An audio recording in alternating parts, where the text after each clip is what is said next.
The San Diego County Registrar of Voters is committed to free, fair, and secure elections. You may be curious what happens to your mail-in ballot when it arrives at the registrar's office. This video will give you a behind-the-scenes look. The process starts about a month before Election Day, when every active registered voter in San Diego County is sent a ballot in the mail. Once the voter has filled out their ballot, they must place it inside the ballot return envelope and sign the envelope. Voters can return their ballot by mail, place it in one of the registrar's official ballot drop boxes, or drop it off at a vote center. The next step in their ballot journey is when election workers in teams of 2 pick up mail ballots from the U.S. Postal Service and official ballot drop boxes and bring them to the registrar's office. This is done nearly daily. Once at the registrar's office, the ballots come to this room and are processed using an industrial mail sorter that dates and timestamps each envelope. The sorter also compares the barcode on the envelope with data from the voter registration database and captures an image of the voter's signature on the envelope. The ballots remain in this secure room until the voter's signature is verified. To do this, election workers compare the signature on the ballot return envelope to the signature on the voter's registration file. If the signature is missing or does not compare to the voter's signature on their most recent voter registration, the envelope will remain closed and the voter will be contacted to resolve the issue.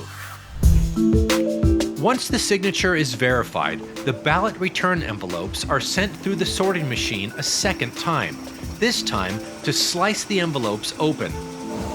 They are sorted by jurisdiction and organized into batches containing 100 to 200 envelopes. The ballot return envelopes are then sent to the ballot extraction room.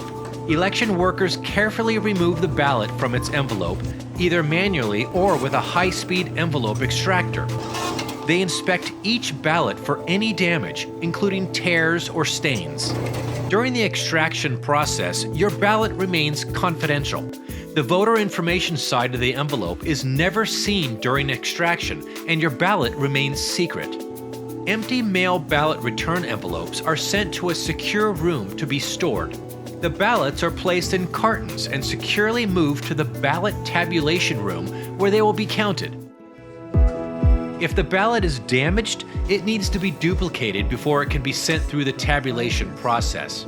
Ballots are duplicated by a team of 2. One election worker calls out the contest while the other marks it. Then they switch places to verify their work before printing out the duplicated ballot. They sign their names and put a numerical code on the ballot, so if the ballot needs to be referenced, the voter's original ballot can be compared against the duplicated ballot. The ballot tabulation room is the final step of the process. This is where your ballot gets counted. This room has strict access controls and holds the vote tabulation system.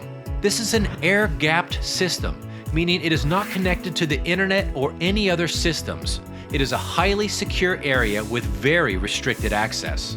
Election workers process batches of ballots using tabulation scanners that read the marks indicating a voter's choice for each contest and measure on the ballot.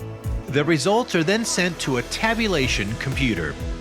While the votes have been counted, the results are not released until voting ends at 8 p.m. on election night. After election night, the registrar's office will continue to process ballots and has 30 days to certify the election.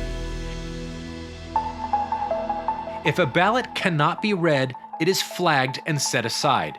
This can be due to potential damage to the ballot that wasn't caught during the extraction process. This can mean it may need to go back to undergo the duplication process detailed earlier. There is also the possibility that the scanners are not able to accurately read the voter's intent, so the ballots are sent to a group of election workers for adjudication. One common example is when the voter circles the oval to mark their selection, instead of filling in the oval completely. If a voter marks too many, or if a write-in candidate is provided, an image of the ballot is sent electronically to election workers.